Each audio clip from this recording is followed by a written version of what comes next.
sacrificam no alto dos montes e queimam incenso nas colinas, debaixo de um carvalho, de um estoraque ou terebinto, onde a sombra é agradável. Por isso suas filhas se prostituem e suas noras adulteram. Vocês tropeçam dia e noite, e os profetas tropeçam com vocês. Por isso destruirei a sua mãe. Meu povo foi destruído por falta de conhecimento. O dia 31 de outubro é celebrado em diversos países como o dia de Halloween. Nesse dia, especialmente nos Estados Unidos, as casas são enfeitadas com velas negras, lanternas em formato de cabeça esculpidas em abóboras, ramos de terebinto pendurado nas entradas e tecidos fantasmagóricos. As crianças recebem fantasias elaboradas que vão desde bruxas e caveiras até o personagem da televisão mais famoso da atualidade. Percorrem casas nas ruas e bairros vizinhos, batendo nas portas e perguntando se os moradores preferem dar doces ou receber travessuras. O chavão hollywoodiano pode ser ouvido: doces ou travessuras?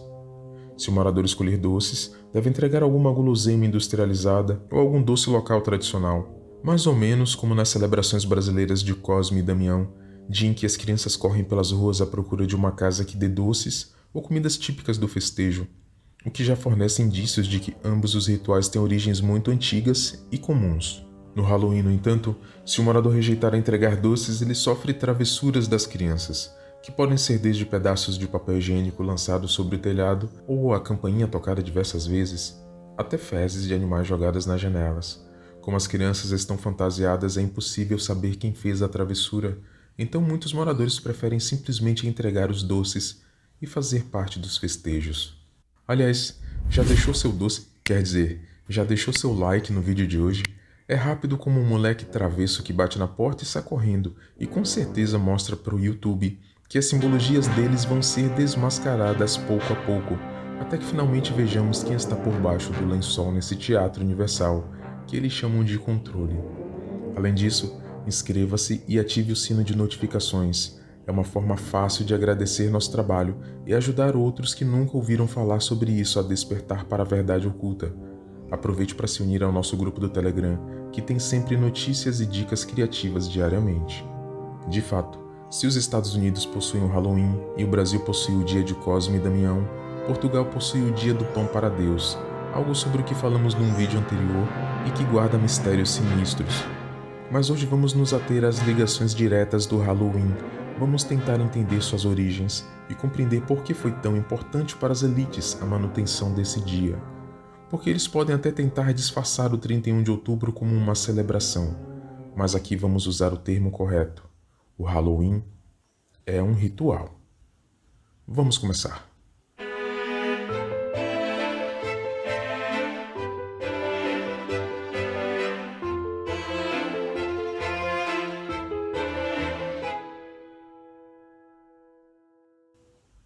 Halloween, para os escoceses uma abreviação de All Halloween, termo por sua vez derivado de All Hallows Eve, designa a última noite de outubro, um dia 31, quando se está na véspera do Dia de Todos os Santos, um feriado supostamente popular. O termo Hallow, no inglês médio Halvey, designa uma pessoa santa ou um santo, visto que a palavra Halga, no inglês antigo, descrevia um item puro, purificado, uma relíquia, por assim dizer. All Hallows Eve, portanto, era a véspera do Dia de Todos os Santos, um dia considerado propício aos ritos de adivinhação, não só para os povos escoceses e irlandeses, como para todos das regiões que sofreram o impacto dos ensinos druídicos e célticos. Vamos falar brevemente sobre os druidas. Organizados em sistemas de conselhos e subdivididos por classes, os druidas eram detentores de conhecimentos ancestrais e atuavam como alquimistas, herbalistas, mesclando conhecimento de botânica, química, física, astrologia e anatomia. É consenso para a maioria dos estudiosos que o termo druida deriva dos termos deru, associado ao carvalho, e uvidi, associado ao conhecimento. Seriam os mestres dos carvalhos, algo que tem relação com o salgueiro, que tem vídeo dedicado em nosso canal e é citado biblicamente no texto de Oséias 4:13. Para os druidas, o período que antecede o primeiro e o segundo dia do mês de novembro provocam uma espécie de aproximação entre as realidades dos vivos e a dos mortos, Seria como se o tecido que encobre a nossa realidade ficasse mais fino e os seres de ambos os mundos pudessem ter contato sem necessidade de intermediários. Não é à toa que os fantasmas do imaginário popular televisivo pudessem ser facilmente associados a uma forma humanoide, coberta por um lençol, onde o lençol representaria o véu que recobre a figura oculta aos nossos olhos. Para os druidas, o dia 31, portanto, seria o ápice do enfraquecimento dessa camada que separa os dois mundos, e por causa disso, o dia mais delicado para os assuntos espirituais. É preciso fazer uma parte aqui. O dia 31 de outubro, também conhecido como Samhain, é o dia mais crítico nos ritos sacrificiais dessa antiga ordem. Independente de qual filiação eles façam parte, ou seja, independente de pertencerem à mão direita ou esquerda, uma delas achando que os rituais servem para alcançar poder, e outra acreditando que os rituais servem para aplacar a ira das criaturas do outro lado em favor da humanidade. O fato é que as ofertas são feitas, e o objeto dessa oferta fica por conta do seu entendimento. O que eu posso afirmar é que as Escrituras condenam esses atos, e apontam eles como um dos principais motivos para o desvio de toda uma geração e povos no passado. Essa dicotomia e dubiedade dos atos é que cria situações de engano. Os ritos druidas, com maior ou menor rigor, eram repetidos por toda a parte superior do oeste europeu. Quando Roma adotou a religião cristã, não foram apenas os antigos ritos orientais que precisaram ser absorvidos, mas também os druidas. Para cristianizar os adeptos do paganismo celta e druida, o Samhain foi trocado pela Vigília de Todos os Santos, a All Hallows Eve. Crentes eram ensinados a rezar em voz alta enquanto caminhavam nas ruas e florestas, para que as almas dos mortos fossem aplacadas. Igrejas cristãs tocavam os sinos, acreditando que o som do mesmo fosse capaz de afastar as entidades espirituais. O Halloween, de certa forma, funcionava como uma espécie de batalha espiritual contra essas forças, pois era evidente que, em oculto, os druidas ainda executavam suas ações. Com o tempo, as divisões da Igreja Católica em outras menores, especialmente a anglicana e puritana, ofereceu terreno para o ressurgimento do real propósito desse ritual, que nunca realmente cessou nas esferas mais altas do poder. Esse processo é lento e levou séculos. É irônico que a maior portadora desses costumes tenha sido justamente a corrente puritana da Nova Inglaterra, algo que só ficou evidente no evento da caça às bruxas de Salem em 1692.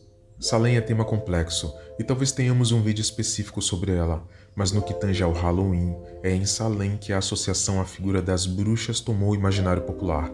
É por causa da queda de Salem que a véspera de Todos os Santos se tornou o Dia das Bruxas. A cidade encontrava-se na Baía de Massachusetts, então uma localidade que fervilhava as mudanças econômicas trazidas pelo comércio de exportação. Até então, Massachusetts era dominado por líderes seculares puritanos conservadores. Embora os puritanos e a Igreja Anglicana compartilhassem uma influência comum no calvinismo, os puritanos se opuseram a muitas das tradições da Igreja da Inglaterra e, devido à perseguição que sofriam, haviam se espalhado pelos Países Baixos. Esses imigrantes, constituídos em sua maioria por famílias, estabeleceram várias das primeiras colônias na Nova Inglaterra, das quais a colônia da Baía de Massachusetts foi a maior e mais importante economicamente. Eles pretendiam construir uma sociedade baseada em suas crenças religiosas mais radicais. No início da década de 1640, a vitória política dos puritanos na Inglaterra fez diminuir os imigrantes, ao mesmo tempo em que uma classe mercantil começou a crescer em Salem. Uma classe que tinha pouco interesse no modo de vida religioso dos puritanos. Um puritano era educado para sempre desconfiar de sua vontade pessoal. O ego era facilmente confundido com a ação diabólica do velho Adão e, portanto, algo condenável. Os constantes enfrentamentos territoriais com as aldeias indígenas que já habitavam o local antes da chegada dos colonos, o surgimento desse conflito social interno e uma série de ataques e doenças de meninas e adolescentes foram um terreno perfeito para a eclosão de uma punição divina, que mais tarde teria de ser aplacada por uma caça às bruxas. O mais curioso nesse relato é que, de fato, muitos membros da comunidade puritana praticavam bruxaria, o que surpreendeu muitos dos líderes inquisitores. Era comum que as mulheres realizassem a oomancia, ou a consulta dos espelhos para saber como seriam seus pares românticos, ou consultar questões de fertilidade, especialmente porque, em alguns casos, as leis de herança não permitiam deixar bens e terras para as mulheres, o que afligia muitas delas sobre o seu futuro e as tornavam presa fácil para as antigas simpatias e encantamentos do velho mundo. Muitos dos condenados nos julgamentos eram pessoas que usaram a bruxaria para encontrar os bruxos e que, por não terem sucesso, acabaram sendo denunciados por seus contratantes, o que é um verdadeiro paradoxo. No processo, também foram condenados diversos inocentes, pessoas mais pobres que não tinham como se defender, escravos negros e indígenas, vizinhos que não se davam bem com a vizinhança. O saldo deixaria o imaginário popular marcado com a ideia de que as bruxas haviam encontrado na Nova Inglaterra um lugar para passar adiante sua tradição druida. Os séculos passaram e os imigrantes irlandeses fortaleceram os costumes celtas nos Estados Unidos, com seus duendes, nozes e maçãs. Aliás, a noite de apanhar maçãs é para os irlandeses um sinônimo de Noite das Bruxas. As maçãs são frutos extremamente simbólicos, quase sempre associadas à fertilidade ou pecado sexual, mas também à promessa de um reino futuro nos eventos pré-apocalípticos. Nas festas de Halloween, uma banheira cheia de água recebe diversas maçãs que precisam ser abocanhadas sem auxílio das mãos. O primeiro menino a morder a maçã é o primeiro a se casar. As cascas e sementes da maçã são usadas para prever o futuro das meninas, e como era de se esperar, as ordens da nobreza britânicas eram as guardadoras do verdadeiro ritual da maçã, algo sobre o que falaremos em vídeo futuro, se assim Deus permitir. Uma última curiosidade: os usos mais antigos do termo All Hallows derivam do século XVI, e é aqui que as coisas ficam bizarras. Registros anteriores dos séculos XIII ao XV utilizavam o termo Hallowtide, onde Hallow equivaleria aos santos purificados e Tide a onda. A interpretação aberta desse termo nos diz que Tide assumiria aqui o sentido de período ou fase, portanto, o período de todos os santos, a semana de todos os santos. No entanto, existe uma outra interpretação possível aqui. Se usarmos o outro significado de Hallow, ou seja, purificado, e o outro significado de Tide, ou seja, onda, teremos a onda da purificação. Sim, assim como no ritual do pão para Deus, que coincide com o grande maremoto que devastou Portugal no dia 1º de novembro, o Hallowtide, que posteriormente se tornaria o Halloween, designava a onda que purificou a terra. A busca pela maçã dourada, os doces de um ritual para os mortos, os mistérios de uma ordem de antigos carvalhos rodando em fogueiras noturnas, o manto de fantasmas em corpos vivos que usam de ilusões para fazer os tolos seguirem sua melodia de sacrifícios. Não é sobre o dia que prega o Dia das Bruxas, mas sobre a noite, uma noite de trevas densas das quais o Pai advertiu seu povo, pois é por falta de conhecimento que você ainda hoje perece. Mas é pelo sacrifício que foi feito num madeiro, à luz do dia, que todas as coisas ocultas hão de ser conhecidas, e uma vez expostas, serem, enfim, derrotadas pela verdade.